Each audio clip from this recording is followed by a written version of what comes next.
आता तुम्ही समोर पाहू शकता तो कॅनकोना आयलँड आहे. ऑलमोस्ट 99% हा प्लॅन झाला होता की आपण मी घरी जायला निघणार. म्हणजे ओ ओ ओ ओ ओ हे बघा हे बघा हे बघा, हिरवळ हिरवळ जंगल, ते एक वॉटर बॉडी दिसत आहे.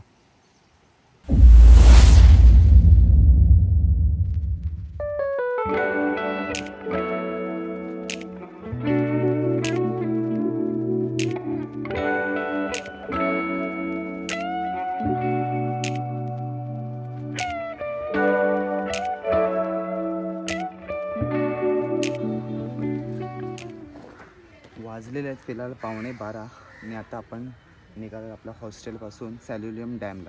सो चला आता. नमस्कार मित्रांनो, मी डॉक्टर नितेश शर्मा सरांचं पुन्हा एकदा स्वागत करतो आपल्या एका नवीन ब्लॉगमध्ये. सो आपल्या दिवसाचे उद्घाटन झालेलं आहे. आपला बघा हा वाला माउंट जो होता मोबाईल होल्डरचा, याचं पाचच तुटून गेलं. मग सकाळी तर काहीतरी कशासाठी तरी गेलो होतो आणायला, तेव्हा मग मोबाईल अटकवत होतो. बट नेमका तो कसा काय तुटला काय कळलं नाही. पहिल्यापासून नशीब काल ड्राईव्ह करताना तुटला नाही. सुखरूप आपल्या एंडपर्यंत तो टिकून राहिला, एवढं भगवंताची कृपा आपण समजू शकतो. तर आता बिना काही टाईम वेस्ट करता आता आपण निघूया. भरपूर उशीर झाला, 11:15 म्हणजे खूपच उशीर झाला. एवढा निघायला पाहिजे होतं. एडिटिंग करत होतो, उशिरा उठलो, काल दमल्यापैकीच होतं म्हणून बोला आज जास्त काही ठिकाण फिरायला नको, आपण थोडंसं लेटच निघूया. आज 2-3 ठिकाण, आज साऊथ गोवामधले कसं ऑफबीट लोकेशन झालं. ऑलमोस्ट जे फेमस आहेत युजली पब्लिक जिथं जाते तेव्हा लोकेशन तर ऑलमोस्ट कवर करून झालेलं आहेत. नेक्स्ट टाईमला पण परत करूया जेव्हा आपण फॅमिलीसोबत येऊ तेव्हाची आता. मला ऑफबीट लोकेशन म्हणून तो एक डॅम करणार, त्या बाजूला एक गार्डन देखील आहे असं मी ऐकलेलं. ते एक विजिट करू आणि 2 to 3 टेम्पल्स आहेत, मस्त टेम्पल्स आहेत. त्याच रिजनमध्ये थोडाफार अंतरावरती 30-40 किलोमीटरवर असेल मे बी. सो आज ते देखील आपण एक्सप्लोर करूया. असा आजचा हा प्लॅन आहे. उद्याचं बघू, उद्या काय करायचं ते उद्याचं उद्याला ठरवू आता. सो चला आपल्या सवारीवरती निघूया. इसमें हमारे को भी डालोगे? जरूर ना. आपण परत आता NH66ला जॉईन झालो आहे. गणपती बाप्पा मोरया, मंगळमूर्ती मोरया. चला 19 किलोमीटरवरती आपण राईड घेऊया. इथून आता करमाल घाट सुरू होता. आता जस्ट पाठी बोर्ड गेला. Helmet is compulsory. हे जंगलवाला एरिया आहे म्हणून एकदम भारी वाटते. आपल्याकडे गोप्रो माउंट करण्यासाठी हे एक माउंट घेतलं होतं आपण. आता बघा आपण त्याला काही जुगाड केलं. तर आता इथं बिंदास मस्तपैकी आपण मोबाईल अटॅच करू शकतो. आणि आता मग इथे मोबाईल होल्डरची आपल्याला गरज नाही. इथं लावून मस्तपैकी आपण मॅप्स लावू शकतो. एवढे कन्फर्म झाला. एक वेळी सही मला सहज लक्ष गेलं, बोलो काही ना काहीतरी आपण जुगाड करू. याला फक्त आता एकदम टाईट करू, जास्त हालायला नको. मग याची आता भेटूया ना भेटू का प्रश्न नाही, ह्याच्यावर आपलं काम चालून जायचं. ते कुठला आता आपण मध्ये आहोत करमाल घाटच्या इथं, म्हणून सहज सुचलं बोल एक जागा भेटली म्हणून थांबला. फिलहाल केली आहे तर स्कूटीला पार्क आणि गोप्रोला ठेवून दिलं आत.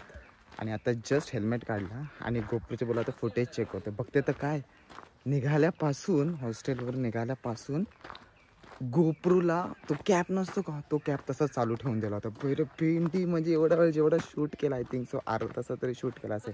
रोड दाखवला असेल नॉनस्टॉप, काही हिरवळ रोडमधून येत होतो, एकदम सुन्नाट आणि भन्नाट रोडवरून येत होतो. पण बघते तर काय गोप्रोवरती तर मी कॅप लावून ठेवला. बोले अरे या स्वतःला शिव्या घातल्या नाहीत का, ते कॅप फालतूगिरी केली आहे. जाऊन दे ठीक आहे. तर जस्ट इथं स्कूटी पार्क केली आहे आणि इथं तुम्ही समोर पाहू शकता. इथं एंट्रन्स आहे 60 फॉर अडल्ट्स, 30 फॉर चिल्ड्रन्स, 9 ते 6:30.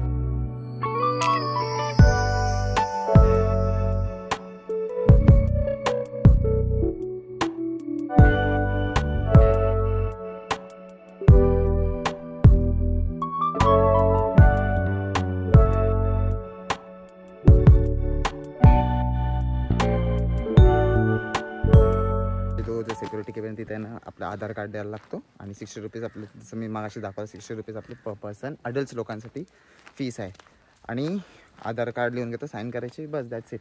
आणि आऊट जेव्हा बाहेर जाऊ तेव्हा देखील रिटर्न साईन करायची असते. आणि त्यांनी पहिलं सांगितलं म्हणजे जर का मी रजिस्टर करतो की जे तुम्ही फ्लो बघण्यासाठी आला, जसं ते पाणी पडतं, जसं तुम्ही युजली बघितलं असणार भरपूर काही काही ठिकाणी फोटोजमध्ये रील्समध्ये, ते आता नाही आहे. त्यांनी पहिलेच ताकीद केलं. मग चालेल ठीक आहे, काय प्रश्न नाही. आलो तर तेच बघायला, पण आता त्या निमित्ताने आलो तर आपण काय नको डॅम बघूया. आणि डॅमवर आठवलं नाही. आणि हा बघा वा खूपच छान, मस्त आहे. बट सिनॅरिओ असा आहे की आणि पाणी कमी झाल्यामुळे आपल्याला ते ह्या सीझन नाही ॲक्च्युली, जून जुलै ते ॲटलिस्ट ऑगस्ट किंवा सप्टेंबर एंडपर्यंतच मे बी तो वाला सिनिक जो फ्लो आहे, जो पाणी पडतं ते वालं बघायला मिळतं. आता नाही तर काय करणार. आणि राईट साईडला डॅम दिसतोय आणि लेफ्ट साईडला नाईस, ओके, हिरवळ जंगल. ते एक वॉटर बॉडी दिसत आहे, तो पण एक डॅमचा एक पार्ट असेल. सही आहे. ऊन डेड करतात ऊन. गाडी बाईक चालवतो तेव्हा काय वाटलं नाही, आता सहन नाही होत. एक नॉर्मल साधाच टी शर्ट घातलं, असं पण नाही की जॅकेट विकेट कोट घातलं.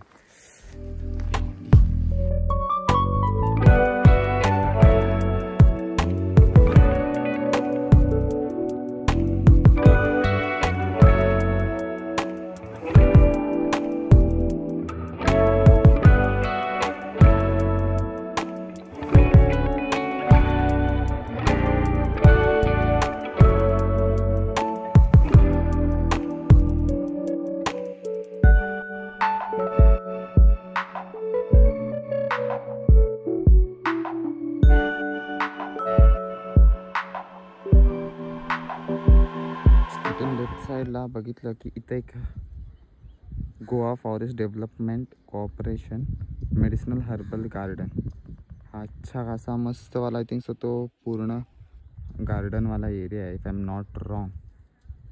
तो कोण आहेत का पब्लिक आहेत, बघूया.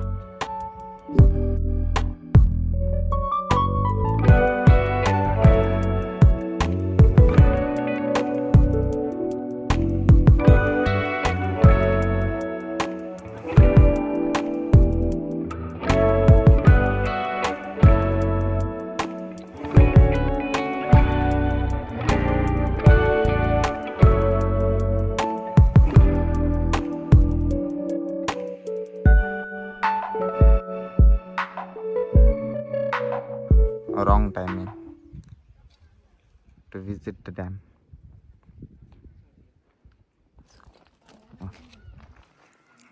इथून असा हा फ्लो होतो, इकडून असं हे वाहतं. ई शपथ, कसलं सुक सुक दिसतं, बघवत नाही.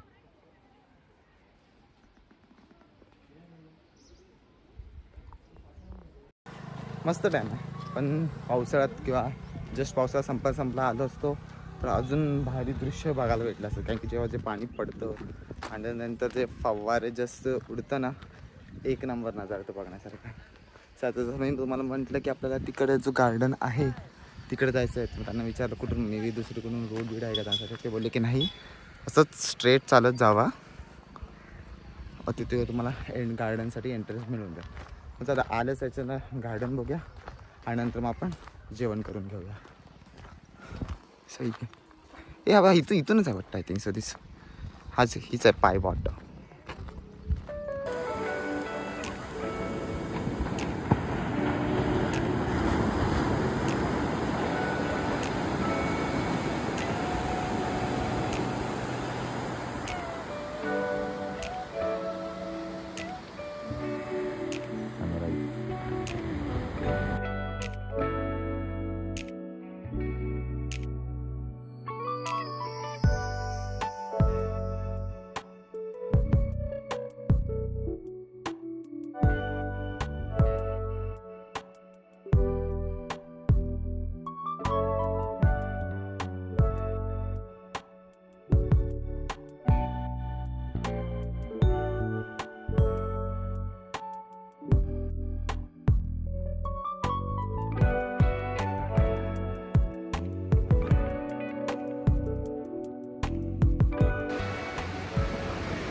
सुप्रभात मित्रांनो, तुमचं सर्वांचं स्वागत आहे डे 2 ऑफ साऊथ गोवा.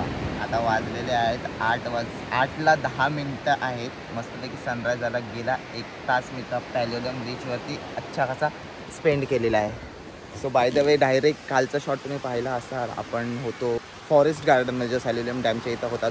इकडचं डायरेक्ट शॉट भेटतं आहे बिकॉज त्याच्यासाठी त्या 24 तासामध्ये का 12 तासामध्ये असं काही काही घडलं गेलं आहे ज्याच्यामुळे ऑलमोस्ट आपली माझी ट्रिप प्लॅन केली ती कॅन्सल करत होतो आणि घरी जायला निघालो होतो. पण ते नाही झालं, ती वेगळी गोष्ट आहे. ती काय झालं तुम्ही थोडा वेळ सांगता. आता फिलहाल तुम्ही हा वाला शॉट एन्जॉय करा. जसं की आपण आता फिलहाल पॅलोलियम बीचवरती आहो. वाव, एकदम छान आणि एकदम मस्त आणि स्वस्त वाटत आहे. 1 तास झाला मागापासून मी इथं स्पेंड करत आहे. पण कसलं भारी वाटत आहे. एकदम शांत. हे जे समुद्राचे जे लाटा तुम्ही पाहत आहात, जे बघायला जे दृश्य भेटते मला, जे अनुभवतोय आणि वरून त्याचा जो आवाज होतो लाटांचा, एक नंबर. आणि सोबत इकडं आपल्याला सनराईज देखील पाहायला मिळतं. मगापासून मस्त एकदम चिल आउट. आणि आत्ता जाऊन मी कुठे बघा शूज काढले आणि बोला चला एक थोडासा व्लॉग शूट करावा म्हणून बोला मग व्हिडिओ चालू केली. आणि मग पाय पण आल्याच्या निमित्ताला पाय पण भिजवून घेतले. पण बोलत चला जाऊन द्या आपल्या डे 2ला आपण लवकरच सुरुवात करूया. आणि ते तुम्ही समोर पाहू शकता तो कॅनकोना आयलँड आहे. आणि हा तिथून तो सर्व हा पूर्णवाला जो एरिया आहे तो आपला पॅलोलियम बीच आहे. आणि तिथे तुम्ही लाईटीचा पोल पाहू शकता. If I am not wrong, it's visible or not. हां, तिथं जर का तुम्ही पॅलोलियम बीचला येत असाल तर तिथं युजली पार्किंग अवेलेबल असते. मी पण 2-3दा आलेलो आहे आणि तिथंच पार्क केलेली आहे गाडी.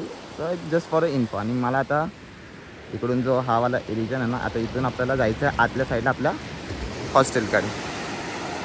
ओ ओ ओ ओ ओ हे बघा काय झालं. बूट पडला हातातून, बूट निसटला. चला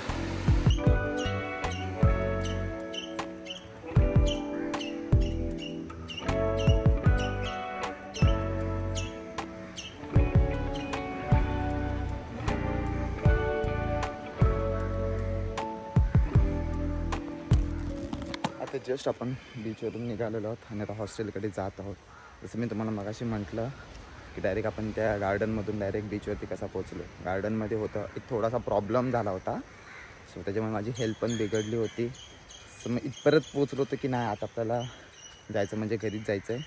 आणि ऑलमोस्ट 99% हा प्लॅन झाला होता की आपण मी घरी जायला निघणार. म्हणजे आत्ता नाही, आत्ता पण मोस्टली ठरलं होतं. नाही तर मग उद्या सकाळी, दॅट इज आज सकाळी तरी निघेल.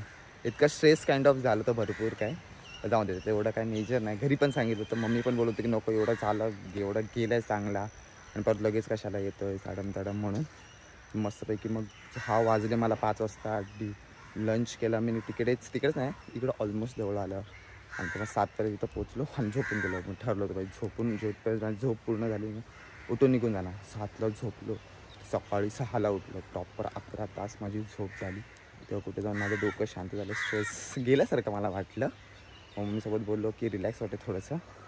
मी नाही येत आहे तिकडे आणि काय थांबतो इथं म्हणून. आपली जसं मी ठरवलं होतं प्लॅन, जो आपला 9 डेजमध्ये काय काय करायचं ते एक्झिक्यूट करतो. कालचा 1 दिवस वाया गेला, ती वेगळी गोष्ट आहे. एकच ठिकाणी फिरायला भेटलं पण इट्स ओके. सो मग म्हणून बोललो उठल्या सकाळी 6:30लाच टच झालो बीचवरती. आणि मस्तपैकी एन्जॉय केलं. तर रिलॅक्स अजून जाम वाटते, थोडंसं एनर्जेटिक वाटते. बेबीसोबत पण बोलून झालं, आता एकदम छान वाटतं.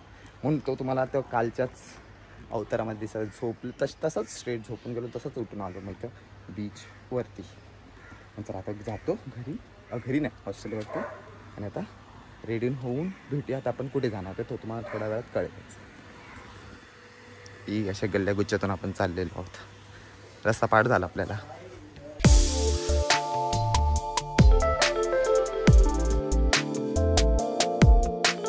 मी हॉस्टेल जे बुक केलं मी अलॉंग विथ काय बोलतात ब्रेकफास्ट देखील इन्क्लूड केला होता त्याच्यामध्ये. म्हणून बोलो बरं पडेल ना. तर 200-300 काय वाढले होते वाटतं. तर ब्रेकफास्ट म्हणजे फक्त नॉनव्हेज अवेलेबल असं. फ्रूट्स देतात, कॉफी देतात आणि आमलेट बनवून देतात. हा ब्रेकफास्ट असतो त्यांच्याकडे. म्हणजे फिक्स असतो का आठवत नाही, उद्याला बघू काय देतात. आणि मी तर नॉनव्हेज खात नाही. त्यांना बोललो भाई आय डोंट ईट नॉनव्हेज, मेरे को चाहिए वेज. तो क्या चाहिए, वडापाव वडापाव. सकाळी कोण वडापाव खाते एवढं. त्याला बोलू चला पराठा आण घेऊन या. हाँ तो बोलतो बाहर से बना के लाता. बोलता हां बोलतो माझ्या ह्याच्यात बिल लावायचं नाही. तो बोलतो नाही नाही नाही. पराठा आणला त्याला बोललो तो आलू पराठा. त्यांनी काय आणलं काय माहिती, म्हणजे टेस्ट चांगली होती पण ते पराठ्यामध्ये त्याची गिनती नाही होत. चांगलं होतं, चपाती टाईपमध्ये वाढत होतं. बाहेर कसं एवढंच आपलं पराठा खाल्ले त्याला अंदाज असतो पराठ्याचा. हे वेगळंच काहीतरी चव लागत होती पण ठीक होतं, चांगलं होतं. असं ना की नावं ठेवण्यासारखं ठीक होतं. मग ते दहीसोबत खाल्लं मी. कुठल्या अँगलने पराठा बनवला होता काय माहिती नाही असं.